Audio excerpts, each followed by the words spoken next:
Малын тэжээлийн хэрэгцээг тодорхойлох, тэжээл бэлтгэхэд анхаарах асуудал.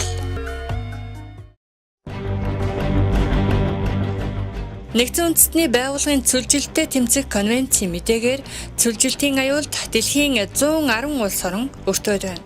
Сүүлийн үеийн наривчилсан судалгаагаар Монгол орн цөлжилтийн онц аюултай улс орны эхэнд буюу 12-т бүртгэгдсэн байна. Дэлхийн цаг уурын өөрчлөлтөнд дасан зохицох тухайлбал цөлжилт, ган, зуд, цаг агаарын гинтийн онц аюултай үзэгдлээс үүсэж байгаа эрсдлийн нөлөөг багасгахын тулд мал сүргийн ашиг шимийг дээшлүүлэх зайлшгүй шаардлагатай гэж үзэж байна. Ийм хэрэгцээг тодорхойлон тэжээл бэлтгэхэд анхаарах асуудлаар хичээлийг та бүхэнд хүргэж байна. Нэмэгдэл тэжээл. Өвөл хаврын улиралд тэжээл дутагдж байгаа хуурай бодис түүнд дагуулгадах шимт ба биологийн идэвхт бодисын нийт хэрэгцээг нэмэгдэл тэжээл гэнэ. Хонин нэгжид шилжүүлсэн бэлчээрийн Монгол мал хоногт 1.7-оос 2.1 кг хуурай бодис идэх бөгөөд энэ нь тодорхой хэмжээний шимт биологийн идэвхт эрдэс бодисыг агуулж авах ёстой. Энэхүү шимт ба биологийн идэвхт бодис бүхий тэжээлийг мал сүрэг бэлчээрийн зуны ногооноос илүүдэл хэмжээтэй, намар бага харин өвөл хаврын борг өвснөөс дутуу хэмжээтэй авч яадаг. Нэмэгдэл тэжээлийн ач холбогдол. Нэмэгдэл тэжээлийн ач холбогдол их. Дараах 3 асуудлыг нэгэн зэрэг шийдвэрлэж байгаа юм.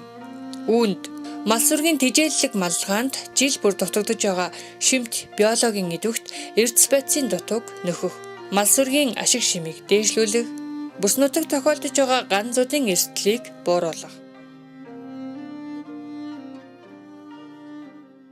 Нэмэгдэл тэжээлийн хэрэгцээ. Бэлчээрийн дороотл болон ганцуудын эрсдлэгтэй байгаа учраас мал эрдэс тэжээлийн дутагдалд орох нь нийтлэг болсон.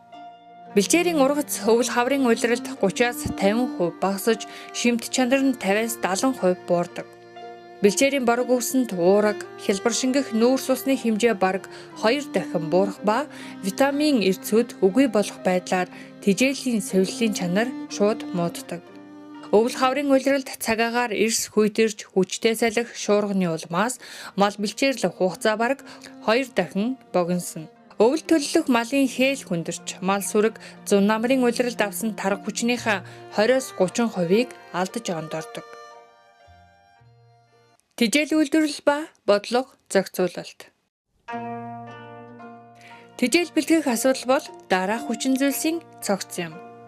1-р хүний хүчин зүйлс, 2-р техник технологи, 3-р тэжээл бэлтгэх түүхий эд гэсэн 3 цогц асуудал юм.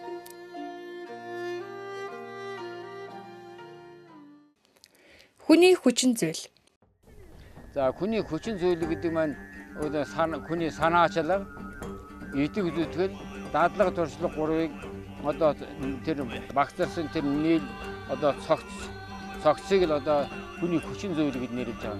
Хүний энэ хүчин зүйлийн оргил дээцэг нь энэ багаар хамтарч ажиллах чадвар байгаа юм. Энэ багаар хамтарч ажиллах чадвар гэдэг бол ер нь одоо дэлхийд хамгийн одоо чухалчилж үздэг ийм зүйл. Техник технологи. Техник гэдэг маань одоо ашиглаж байгаа энэ багаж хэрэгслүүд байна. Технологи гэдэг нь тэр тэжээл бэлтгэх арга ажиллагаа гэсэн зүйл. Тэгэхээр бид тэжээл бэлтгэх одоо багажгүй байх юм бол ер нь тэжээл бэлтгэх ямар ч арга байхгүй. Энэ гартаа одоо ямар нэгэн багаж барьж ижил одоо энэ ажлыг амжуулна. Яла багажгүй хүн болоод ер нь тэжээл бэлтгэх одоо ийм арга одоо байхгүй. За энэ багаж тоног төхөөрөмжийг одоо 3 хувааж үзэж болно. Нэгдүгээрт нь одоо гар багаж, хадах багаж, хураах багаж төхөөрөмж. Тэрийг одоо жижигж хэрчих юм уу, тээрмдэд одоо нунтглах одоо ийм гар багаж гэж байна. Цахилгаан гар хадуур. Тийм. За цааш нь одоо жижиг аврын энэ тэжээлийг хэрчих жижигж хэрчих, тээрмдэж нунтглах ийм мачны хотонд ажиллах боломжтой жижигхэн гар багаж байна. Гар хадуур байна. Гар хаяур байна. Ийм одоо олон янзын тоног төхөөрөмжүүд. Ердийн одоо нэг жижиг хайж одоо хотгоор бол одоо тэжээлбэл болооцаагүй. Тижээл бэлтгэх төв хийд. Цаашид чанартай хүрэлцүүц хэмжээний тижээлийг тогтмол бэлтгэж байхын тулд сайн хадлангийн газартай байх. Түүнийгээ байнга тортож, сайжруулах, тармил хадлан бий болгох. Тижээлийн чухал ач холбогдолтой ургамал ашиглан янз бүрийн тижээл бэлтгэхэд анхаарах хэрэгтэй.